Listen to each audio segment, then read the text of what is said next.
दोस्तों, क्या आपको मालूम है कि देश के बड़े बड़े मंदिरों में जो हजारों करोड़ों का चढ़ावा सोना और हीरे जवाहरात आते हैं, उन्हें कौन कंट्रोल करता है? आजादी से पहले इनका कंट्रोल सरकार के पास था, लेकिन जहां सरकार होती है वहां करप्शन अपने आप ही पहुंच जाता है। और हालात ये हो गए हैं कि कुछ मंदिरों में तो आज पूजा पाठ करने के लिए पैसा भी नहीं बचा है और 12,000 से ज्यादा मंदिर बंद होने की कगार पर हैं। इसी चीज को लेकर सुप्रीम कोर्ट में भी अब मामला चल रहा है कि आखिर जब मस्जिद, चर्च या गुरुद्वारों पर सरकार का कोई कंट्रोल नहीं है, तो मंदिरों में सरकार क्यों घुसकर बैठी है और क्या इससे मंदिरों को नुकसान नहीं हो रहा है? क्या है पूरा मामला और क्या कहा सुप्रीम कोर्ट ने? आइए जानते हैं आज की इस वीडियो में, तो अंत तक बने रहिएगा हमारे साथ। पहले तो आपको ये जानना जरूरी है कि ये कोई नया मुद्दा नहीं है। कई सालों से सद्गुरु सुब्रमण्यम स्वामी और विश्व हिंदू परिषद जैसे कई लोग बार बार ये मांग उठाते आए हैं कि हिंदू टेम्पल्स को भी बाकी धर्मों की तरह स्वतंत्र कर देना चाहिए, क्योंकि इस समय बड़े बड़े मंदिरों में फंड्स को संभालने से लेकर वहां के पुजारियों के अपॉइंटमेंट तक का काम राज्य सरकारें या केंद्र की सरकारें करती हैं, जिससे हमेशा ही सरकार का कंट्रोल इन पर बना रहता है। अब जिसकी भी सरकार आएगी वही अपने हिसाब से मंदिर के ट्रस्टी से लेकर पुजारी की नियुक्ति करेगा। फिर मंदिर में आने वाले हजारों करोड़ों के फंड्स भी हैं। अब जो सरकारी लोग एक सड़क बनाने में घोटाला कर जाते हैं, क्या आपको लगता है वो इतने पैसों में कोई घपला नहीं करते होंगे? कई बार ऐसी खबरें मीडिया में आ चुकी हैं जहां ऐसे लोगों ने बड़ी मात्रा में मंदिर से पैसे चुराए हैं। एक मुख्य सवाल ये भी है कि आखिर सरकार की क्या क्वालिफिकेशन कि वो ये जज कर पाए कि मंदिर के लिए सबसे अच्छा पुजारी कौन होगा, या फिर मंदिर में आने वाला पैसा किस चीज में इस्तेमाल होना चाहिए? भारत में मंदिर सिर्फ पूजा करने का स्थल नहीं रहा है। यहाँ पर बहुत से लोगों ने धर्म पर विचार करते हुए कई ग्रंथों का भी निर्माण किया है, लेकिन आज इन ग्रंथों को डिजिटलाइज करने के लिए मंदिरों के पास पैसा नहीं है।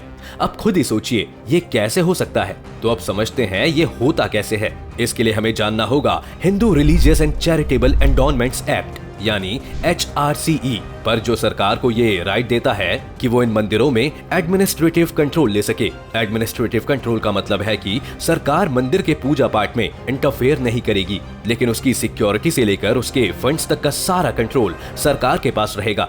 साथ ही यहाँ पर सभी पुजारियों की नियुक्ति, उनकी सैलरी, सभी कुछ सरकार देगी। इन लॉज का इतिहास भी बहुत पुराना है। सबसे पहले मंदिरों को कंट्रोल करने की कोशिश अंग्रेजों ने की थी, क्योंकि जब वो भारत पर कब्जा कर रहे थे तब बहुत से राजाओं ने अपना धन मंदिरों में छिपा दिया था, या फिर कभी कभी मंदिरों में मौजूद पैसे से राजा नई आर्मीज खड़ी कर रहे होते थे, वो भी अंग्रेजों से लड़ने के लिए। इस पर अंग्रेजों ने रोक लगाई, लेकिन फिर 1863 में क्रिश्चियन मिशनरीज ने ब्रिटिश सरकार पर दबाव बनाया और उन्हें मंदिरों का कंट्रोल छोड़ना पड़ा। 1919 के बाद जब भारत में थोड़ा बहुत इलेक्शन का कल्चर आने लगा, तब Madras Hindu religious endowments act 1926 को बनाया गया, जिसमें ये कहा गया कि मंदिर सिर्फ पूजा करने की जगह नहीं है, बल्कि एक कल्चरल हब है, जिसे अच्छे से मैनेज करने के लिए सरकारी इंटरफेरेंस की जरूरत है। ये मुद्दा जब सुप्रीम कोर्ट में पहुंचा तो सरकार की तरफ से अभी भी ये आर्गुमेंट दिया गया कि मंदिर का जितना भी पैसा है वो लॉ के मुताबिक मंदिर के अलावा किसी भी और काम में खर्च नहीं किया जा सकता और सरकार का इसमें कोई भी हिस्सा नहीं बनता है। ये बात पूरी तरह से सच नहीं है, क्योंकि लॉकडाउन में केरला के एक मंदिर के फंड से काफी पैसा रिलीफ के लिए दिया गया था। अब देखिए, ऐसे समय में लोगों की मदद करना अच्छी बात है, लेकिन ये डिसीजन अगर सरकार की जगह मंदिर के लोग लेते तो ज्यादा अच्छा होता। इसलिए जो पिटीशन सुप्रीम कोर्ट में डाली गई है उसमें पैसे को कंट्रोल करने और फ्रॉड की बात तो कही गई है, लेकिन ज्यादा बड़ी बात यह है कि अगर एक पैसे की भी हेराफेरी ना भी हुई हो, तब भी मंदिरों को सरकार के कंट्रोल से बिल्कुल आजाद कर देना चाहिए, क्योंकि सरकार को धार्मिक मामलों में दखल देने का कोई हक नहीं है। सरकार कैसे धार्मिक मामलों में दखल देती है, उसका एक उदाहरण ये सुनिए। लॉ ये कहता है कि सरकार ये डिसाइड नहीं कर सकती कि किस मंदिर में किस वक्त और किस तरह की पूजा की जाएगी। उस पूजा में 10 लोग होंगे या 10,000, पूजा की थाली में क्या होगा, कौन सी प्रार्थना पढ़ी जाएगी, कितनी देर तक पूजा होगी। लेकिन यहीं पर एक ट्विस्ट ये आता है कि इन मंदिरों में पूजा करने के लिए पैसे की भी तो जरूरत है। ये पैसा सरकार देती है, इसलिए सरकार ये तय करती है कि हर सुबह पूजा के लिए क्या बजट होगा और कितने रुपए खर्च किए जाएंगे।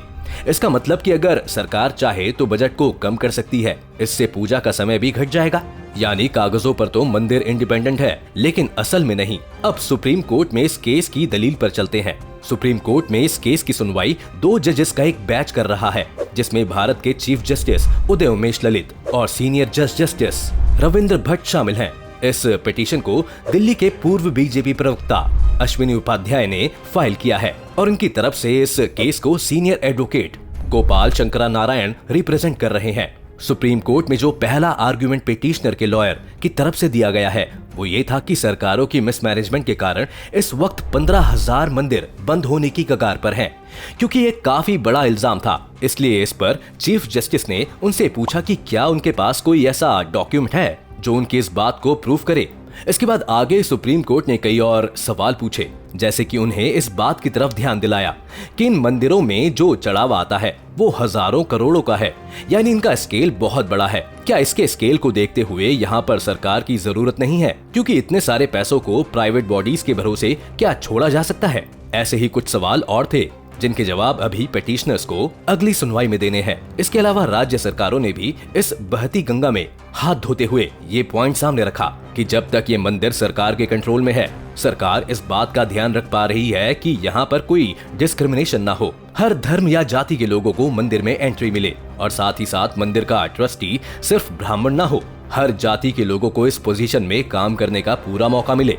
अब मामला यहीं पर फंसा हुआ है। एक तरफ से दलील ये है कि मंदिरों को फ्री कर देना चाहिए। अगर देश की सरकार सेक्युलर हो तो उसका मंदिर के कंट्रोल में कोई रोल नहीं होना चाहिए और सभी मंदिरों को ये हक होना चाहिए कि उनके पास जितना भी चढ़ावा आया है उसे वो जैसा चाहे वैसा इस्तेमाल कर सकते हैं, चाहे फिर वो उससे मंदिर को रिपेयर करवाएं या फिर फेस्टिवल्स के वक्त ज्यादा अच्छे तरीके से पूजा का प्रबंध करें। मंदिर जो भी करे ये आप उनके ऊपर छोड़ दो। दूसरी तरफ से राज्य सरकारें सोशल जस्टिस का आर्गुमेंट ले आई है कि अगर कंट्रोल मंदिर को दे दिया जाएगा तो फिर से यहाँ पर जातिवाद की समस्या बढ़ सकती है। ये भी मुमकिन है कि इस टैक्स फ्री पैसे का इस्तेमाल पुजारी ज्यादा सैलरी लेने के लिए करें। अब यहाँ पर आप ये आर्गुमेंट भी दे सकते हैं कि अगर पुजारी वो सारा पैसा अपने लिए भी ले लेता है तो इसमें क्या गलत है, आखिर लोगों ने पैसा मंदिर को दिया है, ये मंदिर तो भक्तों के बीच की बात है, इसमें सरकार का क्या रोल। और अगर आपको ये डर है कि कोई मंदिर का पुजारी इस पैसे का इस्तेमाल अपने फायदे के लिए करेगा, तो क्या आप लोगों को इतना मूर्ख समझते हैं कि वो फिर भी इसके खिलाफ आवाज नहीं उठाएंगे। हो सकता है लोग उस मंदिर में जाना ही बंद कर दें या फिर उस पुजारी के हटाए जाने की डिमांड करें।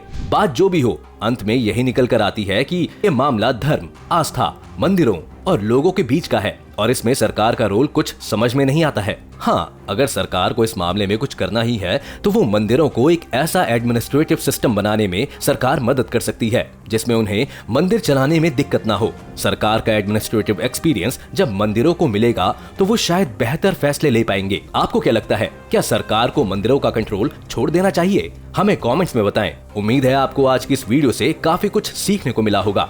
अगर आपको ये वीडियो पसंद आया हो तो वीडियो को लाइक करें और अगर आप चैनल पर नए हैं या आपने अभी तक चैनल को सब्सक्राइब नहीं किया है तो चैनल को सब्सक्राइब करना और बेल आइकन दबाना ना भूलें।